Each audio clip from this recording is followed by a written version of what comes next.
was going to miss it, and I see we have a lot of media here. That's nice, always nice. They're our deep friends, right? But we're getting better over the years, much better. But I do want to say hello to everybody. This is a special place to me, and we're going to have a big victory. The polls are looking tremendous in Michigan and Wisconsin, and we're going to do something I think that's very, very special. I think it's going to be a very special election. I've been saying November 5th of this year is going to be the most important day in the history of our country. I believe that. So just remember that. We're here this afternoon in Grand Rapids, Michigan, 1,283 miles from the southern border. You've been hearing a lot about the southern border over the last couple of years. We put up a chart which is border related, and you see the lowest point in history was just before I left. Just as I was leaving, that was the lowest point. You see the arrows pointing? And I think that chart spells out better than anything I can say today. In fact, I don't have to say anything. I can just leave. Just take a look at that. That is the best. And then it looks like a rocket ship went off. When you look at the other numbers, it's a shame. It's a sad shame. Under crooked Joe Biden, every state is now a border state. Every town is now a border town, because Joe Biden has brought the carnage and chaos and killing from all over the world and dumped it straight into our backyards. And people are coming in from prisons and mental institutions. Nobody's ever seen anything like it. Under the Trump administration, we had a tough policy of getting the bad people out. We wanted to get them out. We took them out by the thousands, and we took, as an example, the MS-13 gangs out. The countries didn't want to let them back in, and I said, well, then we're not giving you any money. We give them so much money, in this case $793 million. I said, that's okay, we're not going to give you any money. And they said, well, we'd be glad to have MS-13 coming back into our country. Be an honor. And they took them back, but they wouldn't take them back under Obama. Under the Obama administration with Biden, they wouldn't take them back, and I was told that they won't take them back. And I said, really, what do we give them? And it was close to $800 million. I said, tell them we're not giving it to them anymore. And they immediately said, let's take them back. That negotiation, sheriffs lasted about 3 minutes, and we succeeded. That was an easy one. Now under Biden, the bad ones are coming in at a level that nobody ever thought was even possible. Nobody thought this was possible. In Venezuela, the crime is down 67% from what it was a year and a half ago, because they're taking all of their gangs and all of their criminals and they're depositing them into the United States of America. Venezuela, think of it, their crime. Wouldn't we love to have a statistic where crime is down 67%? Ours is only going in one direction, and it's going to be very bad now because we have a new form of crime. It's called migrant crime. They're having fistfights with our police officers right in the middle of streets. They're sending prisoners, murderers, drug dealers, mental patients, and terrorists, the worst they have in every country, all over the world. This isn't just in South America.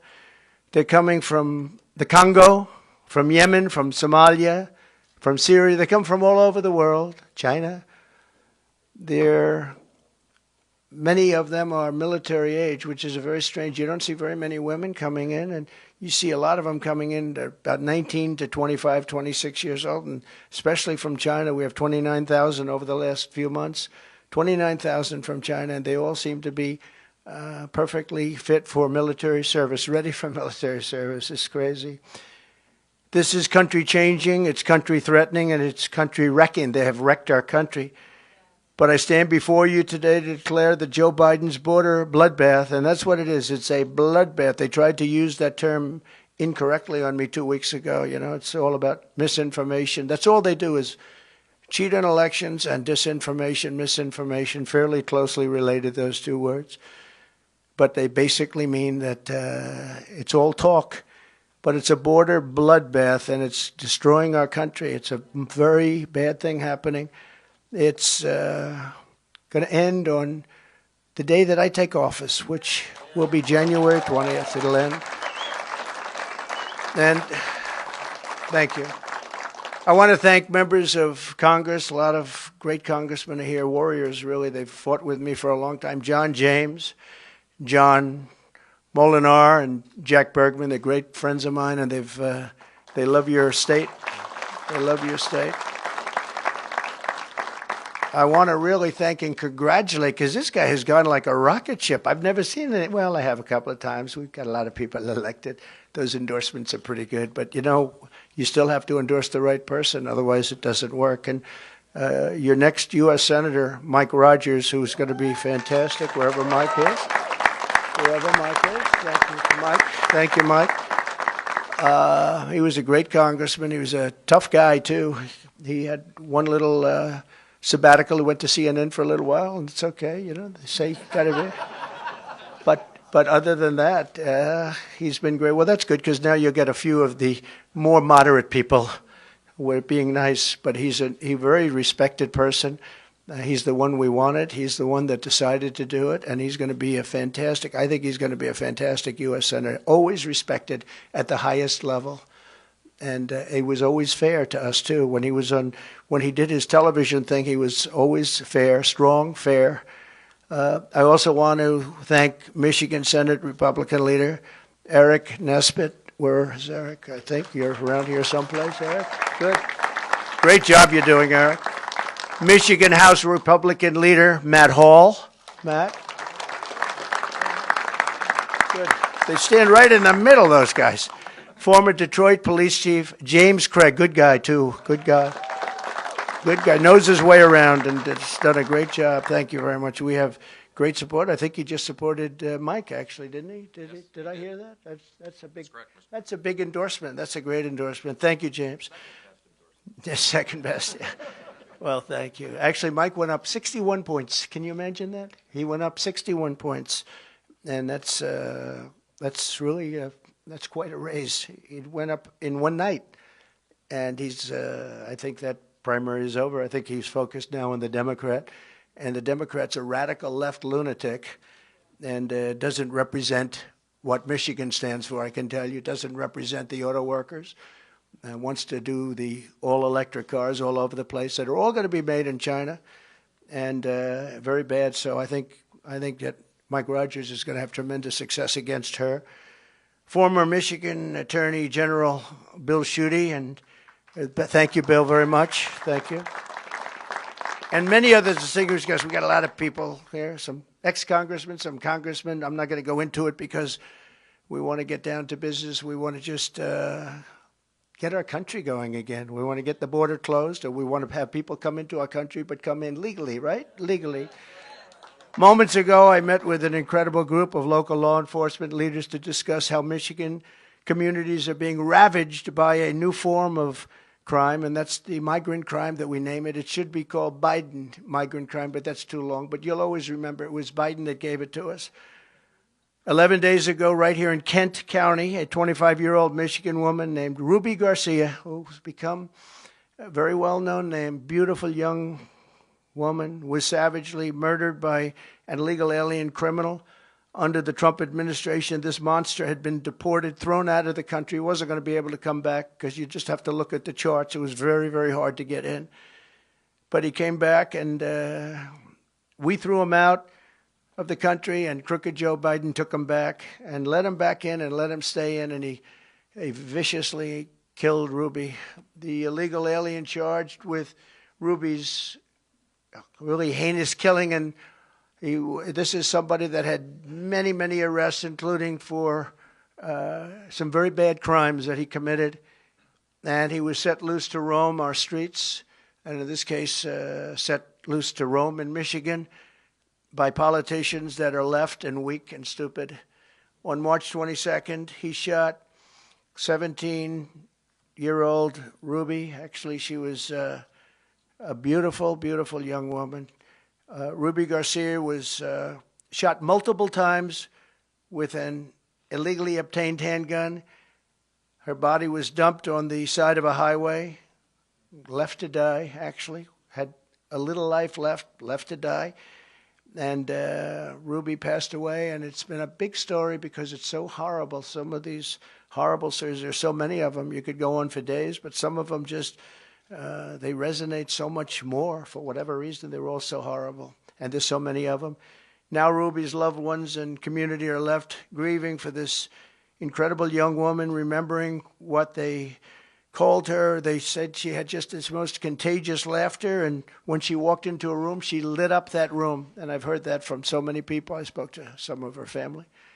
2 months ago, another illegal alien criminal was sentenced in Kent County by executing a 22-year-old Grand Rapids woman while she was in the car with her 1-year-old baby, shooting her at least 5 times all over with a rifle at point-blank range, while the killer was wanted for outstanding attempted versions of various forms of strangulation. They were looking for this particular killer all over the country. He was allowed to come into our country by a very weak border policy. And just a few weeks ago, I met with the grieving family of Laken Riley. You know Laken, she was incredible. Top of her class. Everything was the top. She was the top of everything. She was incredible. I met the parents, incredible people. The 22-year-old nursing student in Georgia who was barbarically murdered by an illegal alien animal. The Democrats say, please don't call them animals. They're humans. I said, no, they're not humans. They're not humans. They're animals. Nancy Pelosi told me that. She said, please don't use the word animal, sir, when you're talking about these people. I said, I'll use the word animal because that's what they are. I'll never forget my vow to her wonderful mother, father, and sister 2 weeks ago. And I said, I will deliver justice for Laken. I said that, and now, today, I'm adding something. It's going to be for Laken, and it's also justice for Ruby. We're going to deliver justice for Ruby. We're going to watch what happens with this thug. We're going to watch what happens. And we have all the law enforcement behind. They're going to be watching what happens to this thug. He's not going to get away with it. So many people get away with it. They say, oh, let him go, let him go. I'm the only one that has to put up a bond. You know, I put up a bond. I didn't do anything wrong. I had to put up a bond this morning for $175 million. I did nothing wrong. They can shoot somebody, kill somebody, and walk out of jail an hour later. How about that? Do you think that's a fair policy? That's called radical left. But not one more innocent life should be lost to Biden migrant crime. The first step to restoring safety in America is to fire crooked Joe Biden, get him out November 5th. And we're going to get him out. We're going to have more people voting, I think, than anybody can even imagine. And if that happens, if we swamp them, you know, swamps too. First, you want to drain the swamp, but you want to, for purposes of voting, you want to get another 200. That's far more than I said I was going to build, but it worked so well. We got Mexico to send 28,000 soldiers for those people to say Mexico. Oh, they didn't give the wall. They didn't give the wall. They gave more. They gave us 28,000 soldiers for years. That's why my numbers were so good. 28,000 soldiers. I said, you have to give them. They said, we wouldn't do that. Why would we do that? By the way, did you see Mexico's now asking for $20 billion a year to even sit down and talk to these people? They wouldn't ask me for that. $20 billion a year. Have you seen that? I don't know, Mike Rogers. I think we're going to have to stop that. But $20 billion a year they want just to sit down and talk. Think of it. How crazy is it all?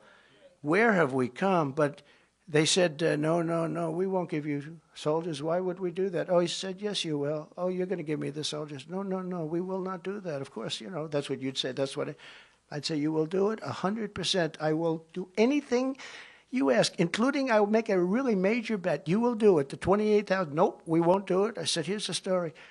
If you don't have this approved, it was Friday evening, immediately I'm going to sign a bill where we're going to tariff your cars and all of the other things you send in to hurt Michigan and to hurt other, but regardless of that, because the new threat is China is now building factories. Not with me, they weren't. In Mexico, they're going to build cars in Mexico and sell them, and they think they're going to sell them over our border with no tax, okay? Not going to happen with me. With Biden, it's going to happen. And Michigan and the United Auto Workers will be totally out of business. They're the biggest car plants anywhere in the world. And they're building them in Mexico. A friend of mine builds plants. That's all he can do. He can't walk across the street, but he's the greatest builder of car plants. But you ask this guy, who won the game last night? I don't know. I couldn't care less. All he can do is build plants. He's unbelievable. I said, I want to take a look at some of the plants. He said, okay, are you ready to go to Mexico? So that was bad enough. Then he said, because China is building the largest plants anywhere in Mexico. right along the border, and they're going to make cars. They're not doing it with me. With me, they're going to be tariffed to a level that those cars will not happen. They can't do this to us. They've already done, and whoever heads the auto workers, United Auto Workers, should be ashamed of himself, approving the electric vehicles, all electric. It's the craziest thing. They don't go far. I was just telling the people in the back, I was going to use folks, but I don't like using the word because Biden used it in every single speech. Hello, folks. You know, it's like a nervous habit with him. Hello, folks. Thank you, folks, folks, hundreds of times. So I just sort of put that out. So, but I was telling the people behind me, it would have been a nice time to use that term too. But I said that, you know, when you look at all of the horrible decisions that have been made, but this decision with the electric vehicle, I mean, outside of allowing prisoners and mental institution people and terrorists into our country with no checks, no nothing, no checks, no nothing, by the millions and millions, the electric vehicle one is one of the dumbest I've ever heard too. Because I was in a beautiful place called Iowa, and we had the Iowa primary, which I won by the highest number in history, by the way, which we're very happy about that. By double the highest, actually. We had double the highest, the best margin, doubled. Anyway, so I love it. But it happened to be a little cold that night. It was 40 degrees below zero. And there were more electric cars. I said, what are all those cars doing all over the streets? They're electric cars, sir. They don't work in the cold. So they're going to have to do a little business first. And I want them people to buy an electric car if you want one. But I want them to be able to buy every other form of transportation, I want you to use gasoline a lot because we have more gasoline than any country anywhere in the world. So we're playing into China because they're going to make all that's what they have. They have that. We have gas. We have gasoline. We have oil and gas. We have gasoline. And I said, isn't it a shame? We play away from our strength and we play right into their strength by doing this. And the first day, I promise you, I will sign with the electric vehicle mandate is gone. If you want an electric car, you can buy it, but you're going to be able to buy every other form of push, every other form of car and engine and motor that you want, and you're going to have it, and the car companies are going to have to go back. You know, I don't know if you know it, the reason the car companies, the massive subsidy that this country is paying to try and get these cars sold. We have hundreds of thousands of cars, electric. They can't sell them. People don't want them. And you got to go with the market. We've sold about 5% of our cars are electric, and that's fine. I think they're fine if you like to go short distances. If you want to take a trip, I don't think you want to do that. I don't recommend electric. Maybe someday they'll be able to do it, but right now they're not even close. So we're going to end that immediately. We're going to end it day one. But we had remain in Mexico. Think of this. We had the 28,000 soldiers, and when I said I want them now, we had them the following week. That's why our numbers are so good. But we have remain in Mexico, safe third country agreements, asylum bans, Title 42. When people were sick, we don't want them coming into our country with contagious diseases, and they have it. And all of a sudden, you see these contagious diseases spreading, and everyone's saying, I wonder where they came from. I can tell you where they came from. And we had what's called a rapid removal policy, very rapid removal, like how about the following day and even that evening. And all of that's been ended by crooked Joe Biden. It's just so sad. And that's why you see the numbers on the chart where they look like the rocket ship. Joe Biden and his party came in and they blew it all up. Everything was, all the things we did, in so many other ways too, with trade, so many things. We took in hundreds of billions of dollars from China, and they're soft on China. They're soft on everybody but me. They're very tough on me. They are soft on everybody, but they're tough on me. But that's okay. It's going to all work out very nicely because the people of this country understand it. You can't interfere with elections like they do. And it's the only thing he's got going, if you think about it. The border policies are horrible. All of his policies are horrible. You look at inflation, inflation's through the roof. No matter what money people are making, the inflation is better. Unless you quadrupled your salary, the inflation is just destroying people in this country, where bacon is up 3 and 4 times, where the food prices are so bad, the energy prices. And by the way, energy is going up again, in case you haven't noticed. Fentanyl and opioid deaths in your state are up 32%, and deadly drugs pour across the border at levels that nobody's ever seen before, steering thousands and thousands of these vats of poison right into Michigan lives. And Once peaceful, suburban Michigan is really now, you're under an invasion, and there's no way you can vote for this guy. I mean, look, I don't want to be too casual about it. There's no way you can vote for this guy. You see what I see, and there's just no way. If he makes it to the starting gate, which I find it hard to believe, but if he does, there's just no way. We have to get law and order back. These are the best people in the world. They will know. The sheriff's behind me, and this is in all states. Somebody said, how will you get these criminals out? I say the sheriffs, the police officers, the police, law enforcement in their local communities, they know every bad kid. They know every bad person. They know their first name, their middle name. They know their phone numbers. They have their cell phones. They have everything about them. They know exactly what to do and how to do it. These guys know exactly what I'm talking about, but we have to let them do their job, and we're going to work out a federal immunity for police so they're allowed to do their job without losing their house and their pension and everything else when the liberal governors and mayors don't back them. In Troy, Michigan, a band of illegal alien thieves recently went on a rampage at a local mall, breaking into the diamond store, smashing the display cases with hammers, attacking the employees, and making off with armloads of jewelry. You read about that, a lot of jewelry. Oakland County organized squads of illegal alien gang members are helping, and they're hiding all over and breaking into rural communities. They're hiding in bushes, actually. They say they hide in bushes, and then they break into a house when the people leave, and sometimes when the people are there, which is probably worse. But into the rural communities, suburban communities. And, you know, the suburban housewives actually like Donald Trump. You know why? Because I'm the one that's going to keep them safe. They like to say, well, the suburban housewives, I don't know. I think I do great with the suburban housewives because they want to remain safe. But they loot the jewelry. They take their purses, electronics, watches, all of their cash, and the people come back and they say, what happened? If you don't want illegal alien criminals crawling through your windows and ransacking your drawers, then you must vote for the fact that we have to throw crooked Joe Biden out as fast as possible, the damage he can do. And we're talking about a certain type of damage. An even bigger damage could be World War III, because this guy has no clue. He can't put two sentences together. And he's dealing with Putin, and he's dealing with President Xi, and he's dealing with Kim Jong-un, all people I know very well. We were under no threat from anybody until this guy got in office. Now they're talking nuclear all the time. We didn't talk nuclear.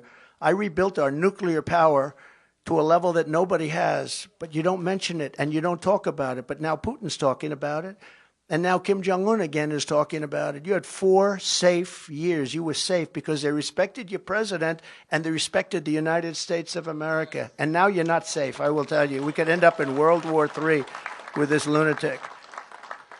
In various counties recently, 3 illegal alien migrants were arrested for soliciting sex from children, yet the radical left-wing governor, Gretchen Whitmer, a real beauty she is. I had to deal with her in COVID. She was the only one that was able to go sailing was her husband, right?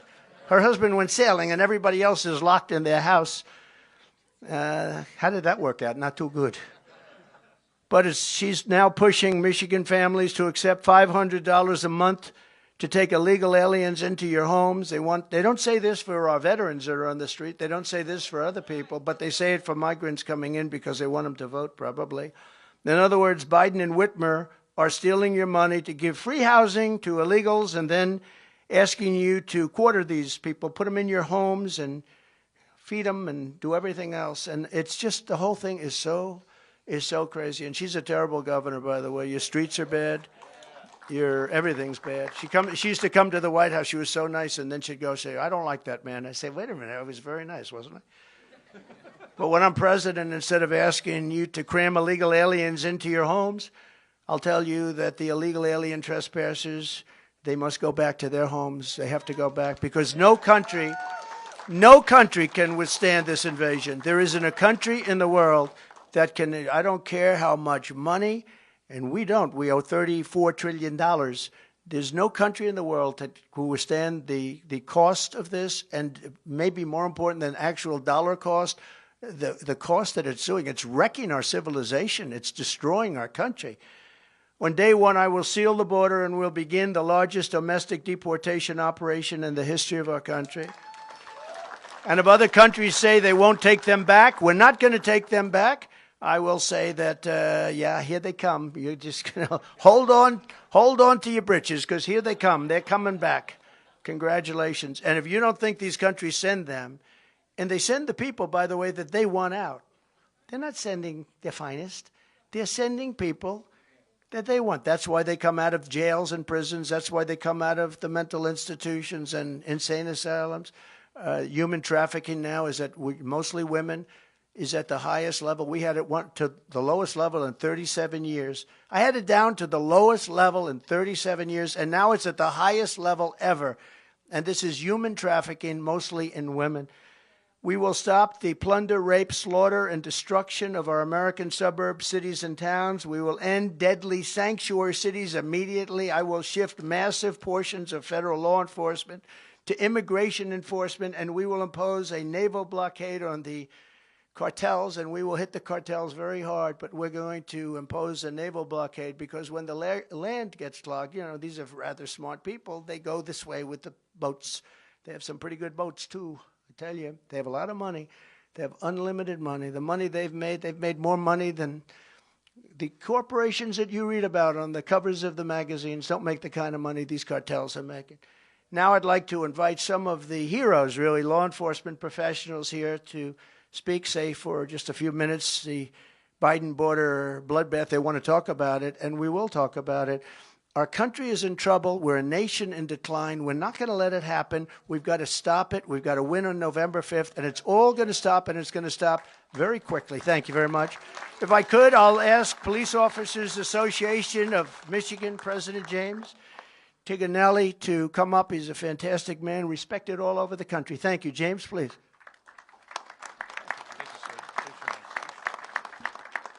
What an honor to be here, and with all these leaders of law enforcement and Congress, but with you here, waiting for the next trip up to D.C. with you. I wanted to tell you a little bit about recruiting, retention, and what the life of the police are like right now, that we know you were going to fix for us, because you did the last time, just because of how you feel about us. 45 years ago, 45, yeah. Number sounds familiar, right? 45 years ago, when I hired on at the job, 2,000 people would apply for 200 positions. Right. Because this job of deputy sheriff and police officer was a very honorable job. The guy down the street, you all knew where they lived, you all looked for them for leadership. And nowadays, and let's say the last 10 years, we can't get enough people to fill the vacancies. The academies are empty. Nobody's coming along. And we can't get enough candidates. So why does that happen? It's not because there's no desire, it's because of recruiting. Right. And recruiting, to me, was always the grandpa, Uncle Joe, who was a police officer. Maybe he was the baseball coach that was a cop during the week. He was the guy that you respected. I didn't come from a law enforcement family, but I came up as a law enforcement officer because they were important to me. On the east side of Detroit, you needed to have a few friends in the PD. The 48205, this is now the most violent zip code in America, I believe. That's where I was at. But there's no way we can have a president of the United States that allows 3 million people a year or more, I'm sure, to come across to come out of our country illegally. We can't allow that to continue. It's those who enter, they do so in the light of day. They do it by pushing aside our National Guard. Then they're handed a gift card, they're handed a telephone or an iPad, transportation to anywhere in the U.S. that they want to go. And then you want to tell these law-abiding people that are here, you have to obey the law. There seems like there's no real reason to do that anymore. And that's made it very hard to be policing, because people look to us, the law-abiding people look to us, but they're saying, what about that person? What about that? As you've talked about here today. My mom used to say it takes the wind out of your sails. You just kind of, everything calms down and it's not so good. The felons that we arrest become misdemeanors, and then they become no bond, and then they become free guys really before we get our car cleaned out at the end of the shift. Why would you expect people to obey the law when millions are rewarded for disobeying it? I don't know how many officers must get injured or killed, or worse, the civilians out there that are injured or assaulted or killed and assaulted. We've heard about a couple of them here tonight. I know that we can fill these vacant jobs with good people. I know they're out there. I know we can recruit them, but we need a commander-in-chief that will give them just simple due process. You've talked about some of the things that are important to us, but they just need to know they've got somebody behind them a little bit instead of trying to push them backwards, pushing them forward. I think that'll help to restore the honor to this job that was once such an honorable one.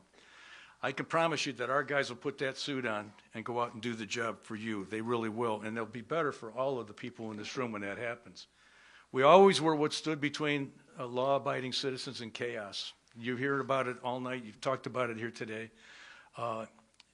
Instead of those efforts to make the United States look weak and poor and average, we need you.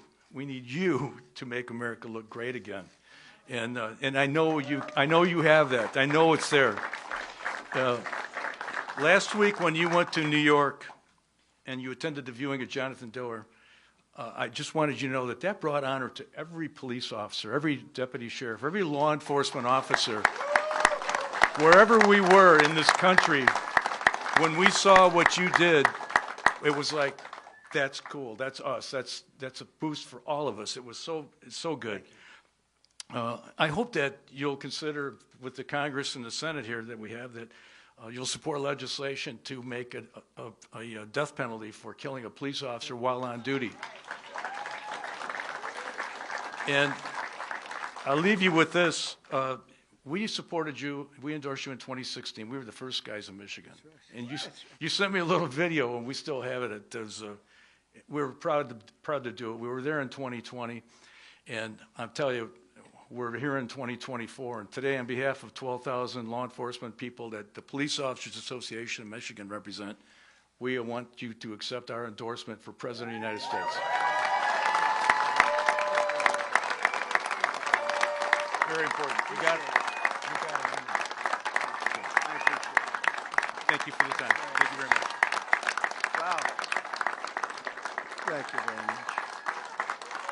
That's very nice. That's a great honor, and thank you very much. And we will make you proud. We will make you proud.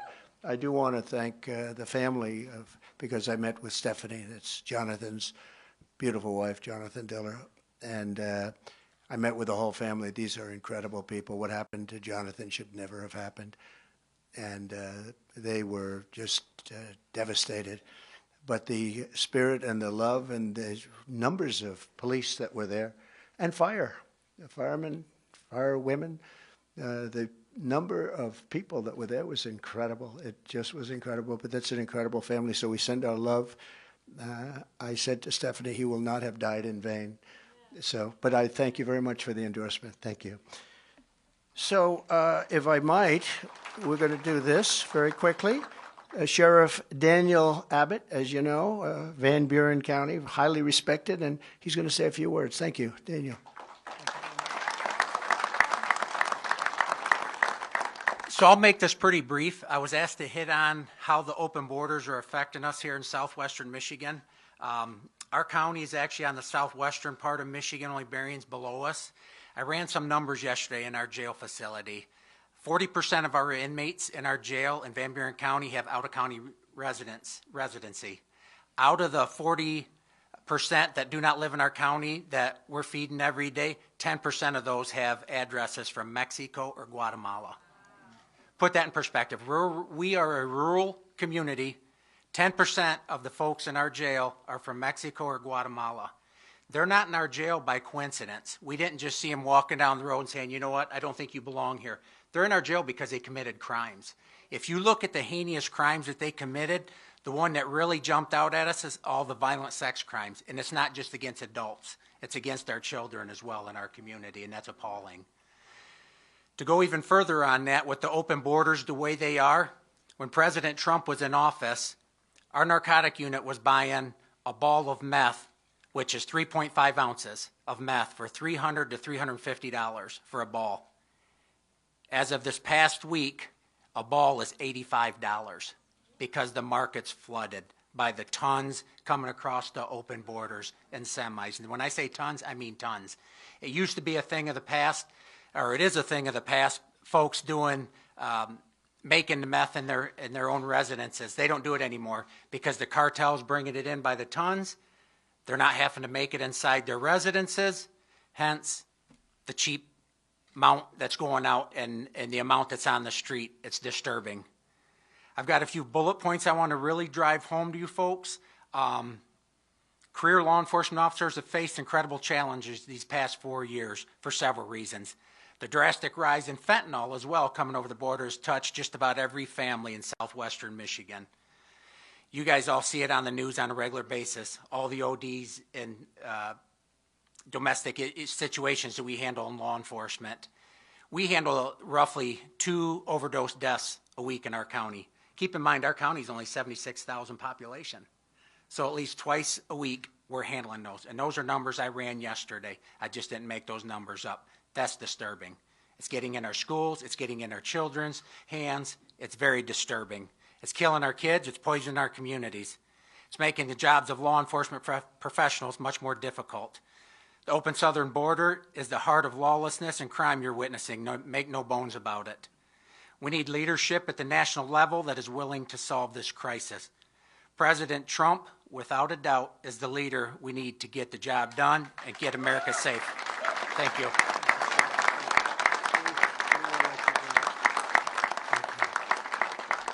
Thank you very much. Allegan County Sheriff Frank Baker to say a few words, please. Frank. Thank you, Frank. Thank you, Mr. President. It's truly an honor to be here today and talk about something that's very near and dear to my heart, as well as my fellow sheriffs, and that's safety within our communities. And one of the biggest things that we're facing now, and Sheriff Abbott mentioned it, is the crime, the level of crime we're seeing, but the amount of narcotics, the illegal narcotics, whether it's methamphetamine or fentanyl, it's devastating our communities. And something needs to be done about that. And the only way we can do anything is to secure the border. A lot of times people ask me, the border's a long way from Allegan County, and yes it is, but there's not a day goes by that's not impacting what happens in our county because of the amount of drugs that we're seeing. We used to be known as the meth capital of the world, jokingly people would say, because of the number of methamphetamine labs that we'd made arrests for. We don't make arrests for methamphetamine labs anymore. I mean, it's a thing of the past because the illegal drugs that we're seeing now, the crystal methamphetamine, is so cheap, as Sheriff Abbott had mentioned, it's cheaper to buy it than it is to make it. So we have a crisis on our hands and we need help. And part of that help is going to be securing our borders. So I appreciate you taking the time to meet with us today to talk about this important topic to us, because there are a lot of tragedies that are happening. You mentioned it with Ruby Garcia. In fact, a couple of our deputies made the arrest of the suspect in that case last month. So it's happening in our neighborhoods, even though the border is a long ways away and we need help. And so I appreciate what you're doing to help us and meeting with us today to talk about this concern. Thank you. Thank you, Sheriff. Great people behind me. Is Tom Homan here, by any chance? Tom? Tom Homan? Where's Tom Homan? Because I wanted to pay tribute to him. He is some man. And I know he was around here. I said hello. I said I might bring you up, but I'm not going to bring him up because he's not here. He had to get back to capture people. But I just want to thank Tom Homan. He has been so special. He's been so great on television. He's been so respectful of the job that we did as an administration. We had such great numbers, and we took over a tough situation, and we had great numbers. In 2016, I ran on the border, and in 2020, we did such a good job, I couldn't even talk about the border. The people would say, sir, they don't want to hear about the border. I said, no, we did a great job. We have to talk about it. Sir, they don't care. You fixed the border. The border's great. You see the numbers up there. The border's great. Nobody cares about the border. And now we have today. Today, the border is 100 times worse than it ever was in 2016. I call it peanuts. That was peanuts. That was small time. And today it's the worst border anywhere, I think, in the world. There's never been a border like this anywhere in the world where millions and millions of people are coming. Thousands of people come over an hour. And there's never been anything like it. We're going to fix it. We're going to close it. And we're going to do many other things that we're not here to talk about, but we're going to make our country great again. We are not now a great country. We are a country that is in serious decline. And we're not going to let that happen to our country. We're going to fix the economy. We're going to get inflation under control. Inflation's up probably real number is 50% in the last few years, and people are being destroyed just going to the grocery store. That's where I hear it the most. They go out for groceries. They can't believe it. They're paying 4 and 5 times more than they did 2 or 3 years ago. But we're going to fix our country. We're going to be respected again all over the world. I'm going to keep you out of World War III. We're not going to have World War III. Right now, the way we're going, you're going to have World War III. And we're going to do a real job. We gave you the largest tax cut in history, largest regulation cuts in history. We took care of our soldiers. We rebuilt our military. We beat ISIS, and we didn't go into any wars. Everyone said, remember when Hillary Clinton said, look at him, he's going to get us into wars. I got us out of wars.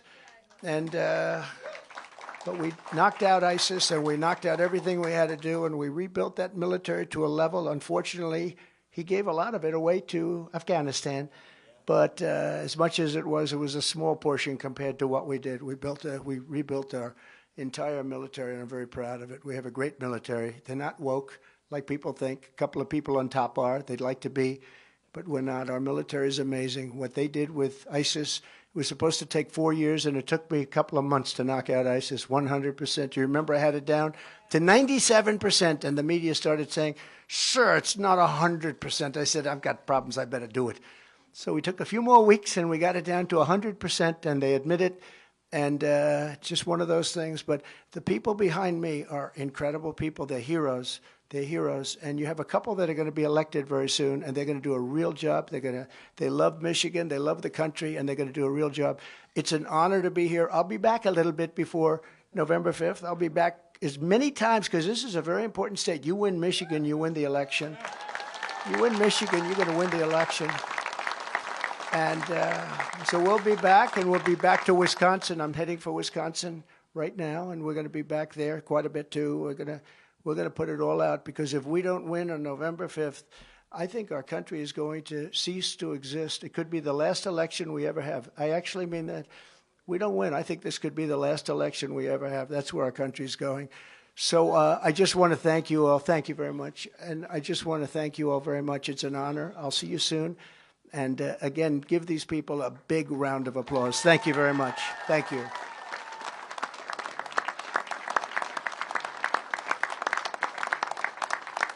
President.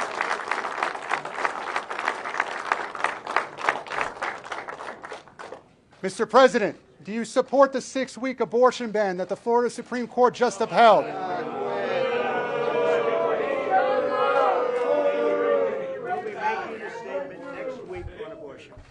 We're going to make a statement next week.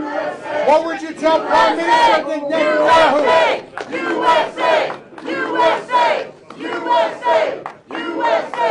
USA! Mr. President, what would you tell Prime Minister Netanyahu after the death of aid workers? 4 more years! 4 more years! 4 more years!